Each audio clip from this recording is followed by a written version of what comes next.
Another type of problem na pwede ninyong ma-encounter in analytic geometry is proving if two or more points are equidistant to a specific point. So, equidistant means they have equal distance. So, pareho ang kanyang distance or pareho ang kanyang length. So, kailangan mong ipakita or patunayan na yung isang point is equidistant with another point in comparison sa other points, no? So, ipapakita natin yan ngayon dito sa ating sample problem. So, our problem is to determine whether the points negative 5, 7, 2, 6, 1, negative 1 are all the same distance from negative 2, 3. If yes, what is the distance measured? So, ang kailangan natin gawin is patunayan if ito bang mga points na to, negative 5, 7, 2, 6, and 1, negative 1, ay pare-pareho ang distance dito sa negative 2, 3 na point. Okay, so patutunayan natin yan ngayon. So, ang unang dapat natin gawin is to plot our points. Okay, so i-locate muna natin itong ating mga points dito sa ating Cartesian plane, no? Starting with negative 5, 7. So, negative 5 ang ating x. So, 1, 2, 3, 4, 5. Positive 7 ang ating y. So, 1, 2, 3, 4, 5, 6, 7. So, this is our point, negative 5, 7. No? So, let us write this down. Now, we're going to locate this point, 2, 6. Positive 2 ang ating x. 1, 2. Positive 6 ang ating y. So, 1, 2, 3, 4, 5, 6. Dito yung ating y. Okay, so this is our point 2, 6. And then we will locate point 1, negative 1. So positive 1 ang ating x, negative 1 ang ating y. So it will be here. Okay, so ngayon, na-locate na natin lahat ng ating points. Now, ang tanong natin is ito bang 3 points na to is equidistant dito sa negative 2, 3. So, hanapin natin yung point na negative 2, 3. So, negative 2 ang ating x, 1, 2. Then, positive 3 ang ating y. So, 1, 2, 3. So, it is here. Okay? So, yan ang ating point na negative 2, 3. Okay? So, anong ibig sabihin ng equidistant? It means that they have same distances, no? So, gawa muna tayo ng line segment between dito sa mga points natin para madali nating ma-identify.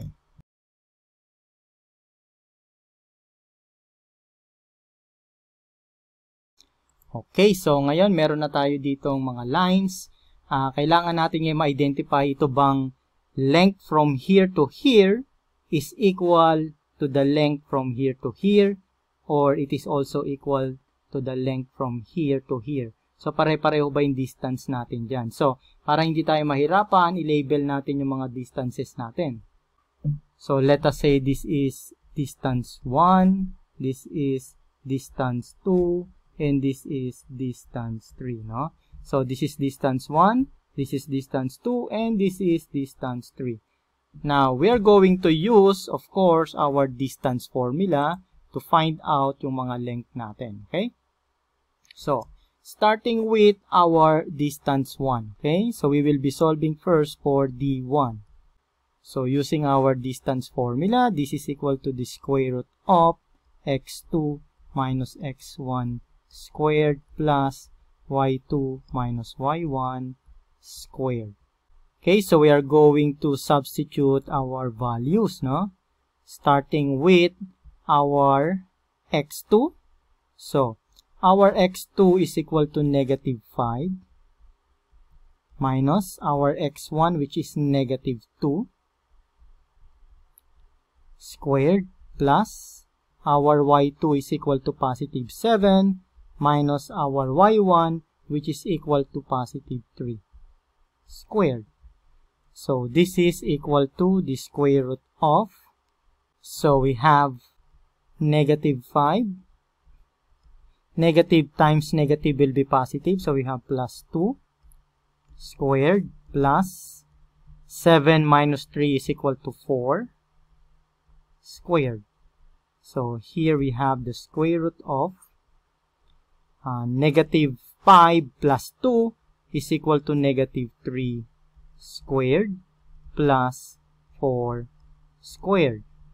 So this is equal to the square root of negative 3 squared is equal to positive 9 plus 4 squared is equal to 16.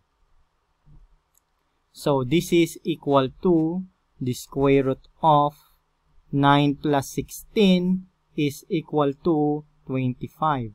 Therefore, our D1 is equal to 5 units. Okay? So that is our first distance na na-calculate, no?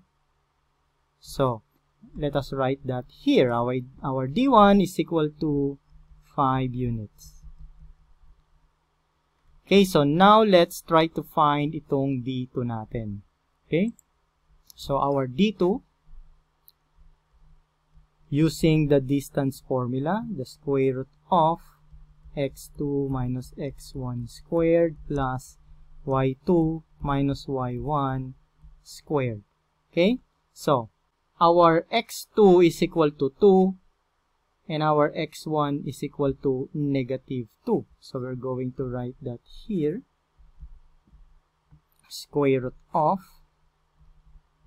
our x2 is equal to 2 minus our x1, which is negative 2. This is squared plus our y2 is equal to 6 minus our y1, which is equal to 3 squared. Okay, so let us continue our calculation here. So this is equal to the square root of,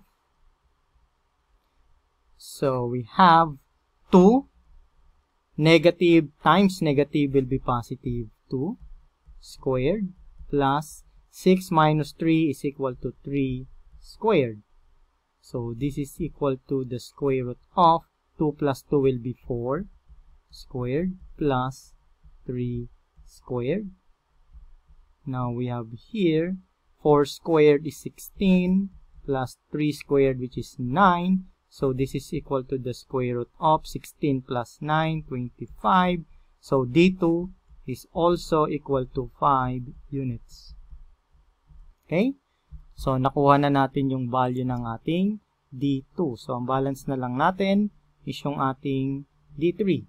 So our D2 is equal to 5 units din. Now let's find out yung value ng ating D3. Okay? So our D3 is equal to, we will be using our distance formula, x2 minus x1 squared plus y2 minus y1 squared. So D3 is equal to the square root of, our x2 is equal to negative 2 minus our x1, which is positive 1. This is squared plus our y2 is equal to positive 3 minus our y1, which is equal to negative 1. Okay, and this is squared. So, laparan natin to para hindi tayo malito. Now, we'll continue our calculation. We have the square root of negative 2 minus 1. Okay, so we have here negative 2 minus 1 is equal to negative 3 squared plus 3 minus negative 1. So, negative times negative will be positive. So, we have 3 plus 1 is equal to 4 squared. So, this is equal to the square root of negative 3 squared is positive 9 plus 4 squared, which is equal to 16. So, this is equal to the square root of 9 plus 16, which is equal to 25. So, therefore, our D3 is also equal to 5 units. So, nakuha na rin natin yung distance natin na D3, no? So, all of our points are equidistant dito sa negative 2, 3 because they are all equal to 5 units. So, yan ang ibig sabihin natin sa equidistant. Pare-pareho ang kanilang distance into one specific point, katulad na nakikita natin dito. So, therefore, ang answer natin dito is letter B. Yes, they are equidistant with 5 units value. No? So, pare-pareho silang 5 units. Alright, so ngayon naman, magsasagot pa tayo ng isa pang question dito. Okay, so ngayon naman, meron tayong dalawang points. No? We have negative 5, negative 2, and 3, 2. So, we need to find the point on the y-axis which is equidistant dito sa dalawang point na to. So, isulat muna natin yung ating point. No? I-plot muna natin para hindi tayo malito.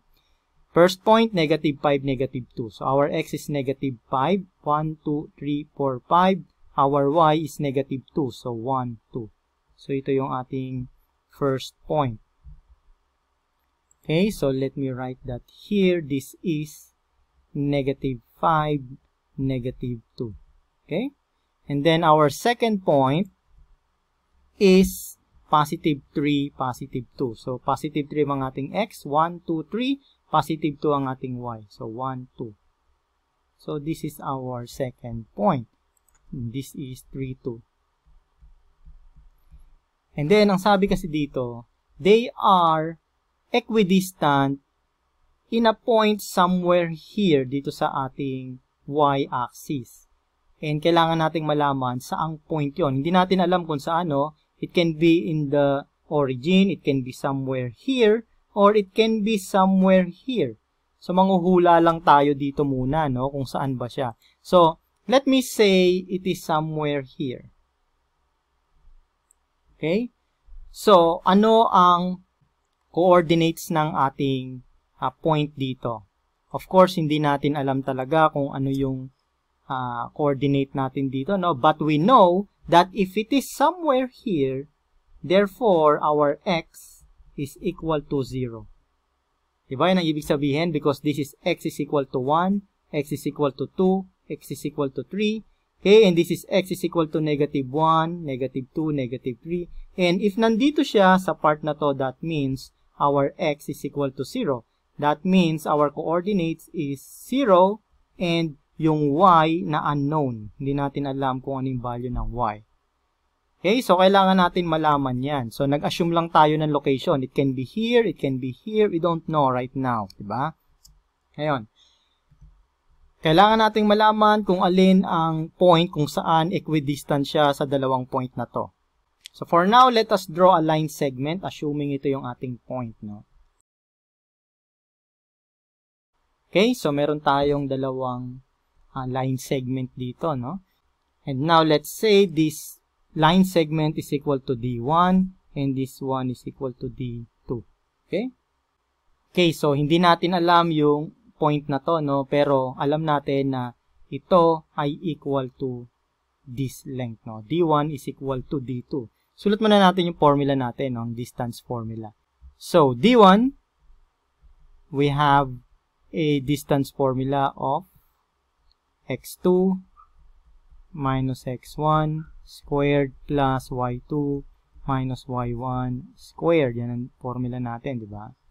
We have a value of x here which is 0, no? Ang di lang naman natin alam is yung value ng y. Okay?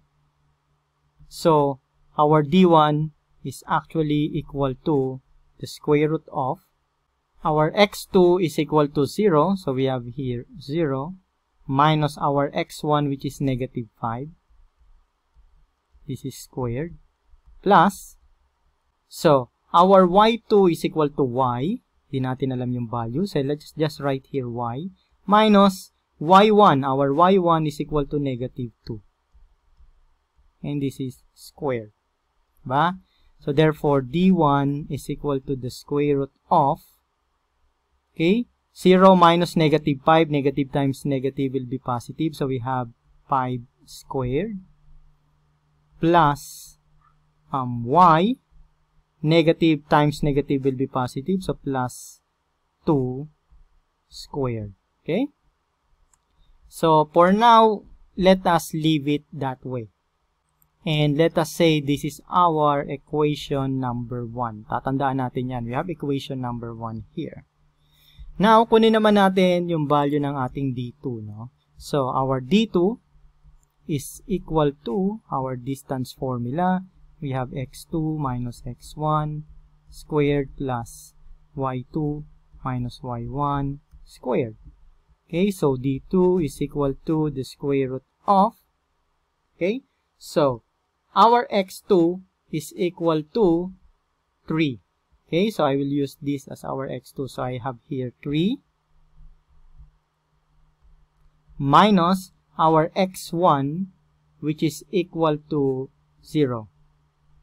This is squared, plus our y2, which is equal to 2, minus our y1, which is we don't know. We only know that it is y. So I will write y squared.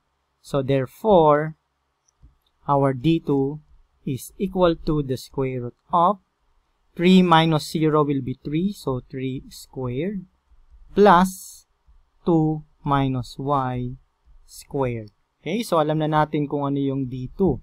So now, let me write this as equation number 2. Okay, so hinahanap natin is ano ang point kung saan equidistant itong negative 5, negative 2, at itong 3, 2. Nandito sa y-axis. So, our x is equal to 0. That means, D1 is equal to D2. Diba? So, alam nating D1 is equal to D2. So, let's write that here. D1 is equal to D2. Okay? So, ang D1 natin, itong distance na to, is equal to the distance na to, which is D2. So, okay, so equal sila pareho. Hindi lang naman natin alam is yung value ng y. Diba? Yan lang naman ang unknown. So, i-substitute natin itong D1 using equation number 1. D1 is equal to the square root of 5 squared plus y plus 2 squared. And this is equal to D2. Ano yung D2? Using equation number 2. Our D2 is equal to the square root of 3 squared plus 2 minus y squared. Diba? Kita ninyo, pwede nyo pag-equate yan dahil mag-equal naman sila eh. So, we have here equation 1 and we have equation 2. So, equate natin silang dalawa. Okay? So, pareho sila naka-square root, no? So, let us square both sides. So, let me square this. And let me square this. Now, by squaring both sides, since naka-square root to, makakancel ang ating square root dito, no? So, ang may iwan sa atin dito is 5 squared plus y plus 2 squared is equal to 3 squared plus 2 minus y squared. Okay, so nasusundan nyo ba? Pareho sila naka-square root, no? Ini-square lang natin yung both side, kaya mawawala yung ating square root. Okay, so now that means we have to solve for the value of y. Okay, so we're going to solve our equation. So, isa-isahin muna natin. So, 5 squared is equal to 25 plus y plus 2 squared is equal to y plus 2 times y plus 2, di ba? Okay, of course, we know that there is a shortcut to this kung napanood na ninyo yung ating algebra lesson, no? So, you should review that also. So, now we have here 3 squared, which is equal to 9. Then, plus 2 minus y squared is equal to 2 minus y times 2 minus y. Okay? So, now we should expand this one. So, we have 25 plus y plus 2 times y plus 2. So, this is product of two binomials. So, we will use distributive property. So, we have y times y will be y squared plus 2y plus 2y plus 2 times 2 will be 4. And this is equal to 9 plus, okay, so again, product of two binomial. So, we will be using the FOIL method. So, 2 times 2 will be 4 minus 2 times y will be 2y minus y times 2 will be minus 2y plus negative y times negative y will be y squared. So, sana nasundan nyo, no? Binilisan ko na lang because this is already discussed in our algebra course. So, dapat alam na ninyo paano yan nakuha ngayon. Okay? So, of course, we will be combining like terms. No? So, we have 25 plus y squared plus 2y plus 2y will be 4y plus 4 is equal to 9 plus, okay, so we have 4 minus 2y will be minus 4y plus y squared. Okay? So, still, meron pa rin tayong like terms dito. We have 25 and 4. Okay? So, 25 plus 4 will be 29 plus y squared plus 4y is equal to 9 plus 4 will be 13 minus 4y plus y squared. Ba? Now, we have y squared here and we have y squared here. So, kapag tinranspose natin yan, it will be cancelled out. Okay? So, ang gagawin natin, we will transpose yung y squared papunta sa kanan at ito namang y, we will be transposing sa left para magkasama yung ating like terms. Okay? So, we have 29 plus 4y plus 4y because this is minus. So, if we move it to the left side, it will be plus 4y is equal to 13 plus y squared. So, we have y squared here. Kapag minove natin sa right side, it will be minus y squared. So, ito yung sinasabi natin kanina that this will be cancelled out because y squared minus y squared will be equal to 0. Okay? So, now, we can see from here, okay, na we can combine itong 29 and 13. So, let us transpose itong 29 papunta sa right side para ma-isolate natin yung ating variable. Okay? So, unahin natin to. 4y plus 4y will be equal to 8y. And this is equal to 13 minus 29. Okay? So, tinranspose natin yung 29. This is positive. So, kapag dinala natin siya sa right side, it will be negative. Okay? So, we have 8y is equal to 13 minus 29 will be equal to negative 16. Ba? So, now, we are going to divide both sides by 8 para ma-isolate natin yung y. So, we have, so this will be cancelled out. So, ang maiwan sa atin is yung variable natin na y. So, we will have y is equal to negative 16 divided by 8 is equal to negative 2. Okay, so nakuha na natin yung value ng ating y. So therefore, saan ang point natin kung saan equidistant itong negative 5, negative 2, and 3, positive 2.